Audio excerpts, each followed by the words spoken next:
بسم اللہ الرحمن الرحیم۔ ایک اور اہم معاملہ جس کی وجہ سے لوگوں کا عاملین کی طرف بکثرت آمد و رفت رہتی ہے، اور مجھ سے بھی بکثرت اس حوالے سے پوچھا جا رہا ہے، چونکہ بار بار اس کے متعلق لوگ پوچھتے ہیں اور سب کو علیحدہ طور پر بیان کیا جاتا ہے، اس لیے سوچا کہ اس سلسلے میں بھی ایک ویڈیو بنا کر کے اپلوڈ کر دی جائے،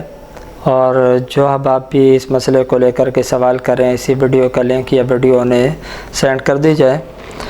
اور اس کے علاوہ بھی جو دیکھنے والے ہیں سننے والے ہیں وہ بھی اس سے فائدہ اٹھا سکیں۔ وہ مسئلہ جس کے لیے لوگ بکثرت سوال کرتے ہیں وہ یہ ہے کہ ہارٹ کے ایشو کے اوپر آپ ہماری رہنمائی کریں،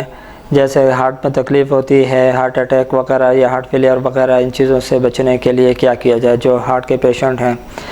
ان کے لیے کیا اعمال کیے جائیں کہ وہ تکلیف سے بچ جائیں اور یہ بیماری بھی ان کی رفع ہو جائے۔ تو اس سلسلے میں کئی اعمال میں نے ذکر کیے ہیں، اور ایک عمل جو مجرب ہے اور میرے اپنا بھی اس کے اوپر عمل ہے، چونکہ ہارٹ کا ایشو میرے ساتھ بھی رہا ہے تو میں خود بھی یہی عمل کرتا ہوں، اور اکثر و بیشتر حضرات و خواتین کو بھی یہی عمل بتلاتا ہوں۔ عمل انتہائی آسان ہے، مشکل بھی نہیں ہے، اور ہر شخص اس کو بذات خود بھی کر سکتا ہے۔ طریقہ کار اس عمل کا یہ ہے کہ بعد نماز فجر اور بعد نماز مغرب 7 مرتبہ سورۃ فاتحہ پڑھنا ہے۔